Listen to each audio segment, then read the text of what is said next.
Hi everyone. So the Etheree poem is a syllable-based poem that is named after its inventor, which is kind of cool. So this poet named Etheree Armstrong Taylor lived in Arkansas, and he developed this as kind of a way to play with syllables and create a new poem.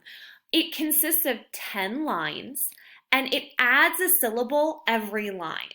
So at the end, you start with one syllable at the top, and by the end, you have 10 syllables in the last line, and that totals to be 55 syllables. So it goes just like this. One syllable, then the next line is two syllables, then three, then four, then five, then six, seven, eight, nine, and finally you end with 10 syllables at the end. This is a great example. I really love the shape of this poem too, because you can kind of see how it's expanding outward like a triangle across the hypotenuse. Look at that math knowledge. White snowflakes flutter down between branches of the old oak tree. The air smells cold and clean, but we stand silently warmed by thick gloves and knit caps, watching a speckled fawn on short, shaky legs stumble behind its mom, crossing our yard. Notice all of the imagery in this poem.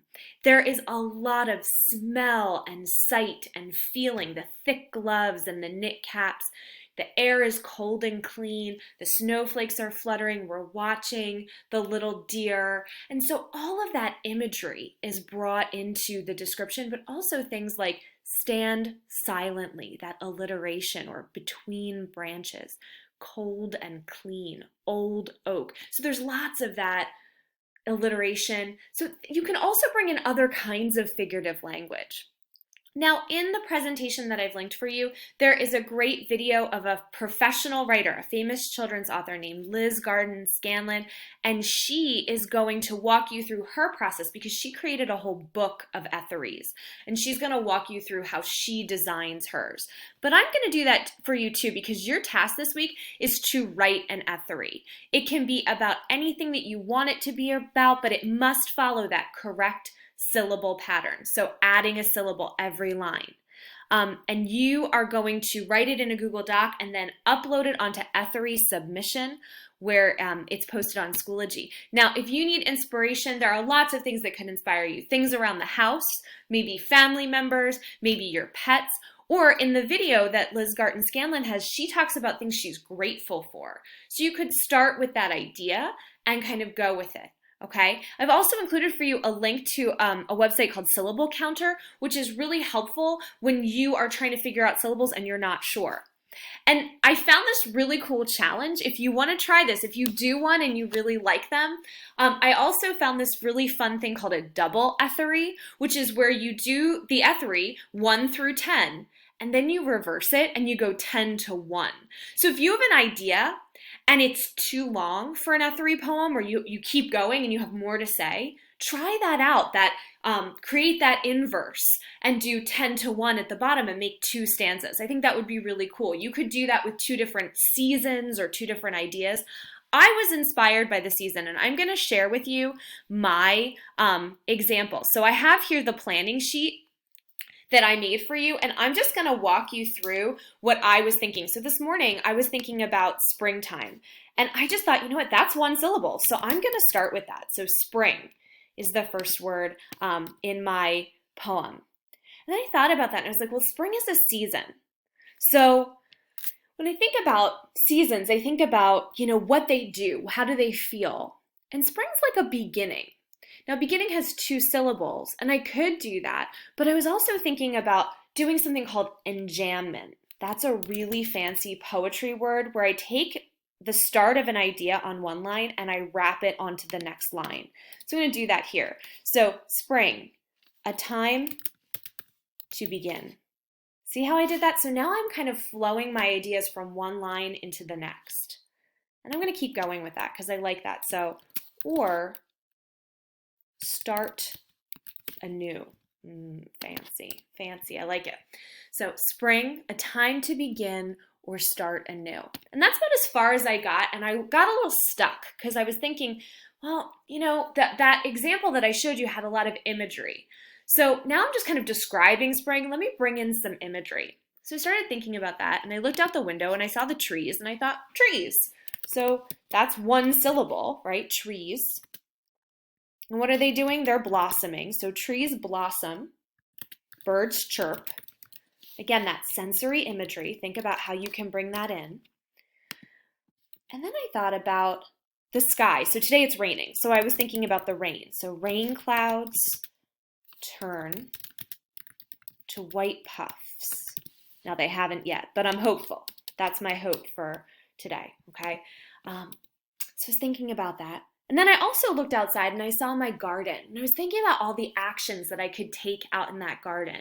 So things that people do. And I was thinking about planting, mulching, pulling weeds. Okay, and again, all of those syllables come into play. So planting, 2 syllables, mulching, 2 syllables, pulling weeds, 3 syllables. But notice how it makes sort of like an echoing sound. And that's what I was kind of honing in on, was the action and the sound. Flowers breaking through towards sunshine, right? Because eventually that's what I want my flowers to do now that I've planted my flowers. And then I thought again, because I'm getting toward the end and I want to kind of think about spring and bring it back. At the beginning, I started talking about ideas with spring being a time to start again or to begin something. And certainly flowers that are blossoming or trees that are blossoming are beginning something. But I wanted to come back to that idea. So again, I focused in on some sensory imagery, a breeze, a puddle, a new season.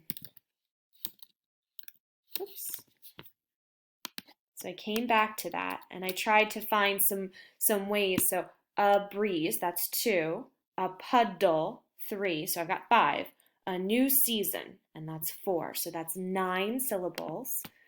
And then I came to my final thought, which maybe all of you are waiting too, but I feel like lately I do a lot of waiting and a lot of sitting and thinking. And so waiting patiently for growth to happen. And let's see, does that get me to my 10 syllables? Waiting patiently, that's 5, for growth to happen, that's 5 more. So that gets me 10. And that's my springtime poem. So I just wanted to share this with you because I thought it was a really fun activity and a fun way to kind of think about poetry and use the knowledge that you have already with haikus and other kind of syllable-based poems to really expand into a new form and play. And certainly if you wanted, you could keep going and I could talk about maybe summer, or I could keep going with spring and talk about the changes that I'm seeing happen and do that double Etheree where I start with 10 lines and then I work, 10 syllables, and I work my way down to just that 1 syllable at the end and do a 20-line poem. But that's a challenge. So if you're not up for that, that's okay. Just give this first one a try. Try 1 to 10, adding a syllable in each line. And again, I put that syllable counter link for you because I know sometimes syllables are tricky. So use that resource if you need it. And as always, I'm available to do a conference on Google Meet, or you can jump into my office hours. Send me an email if you're stuck, and I'm happy to help.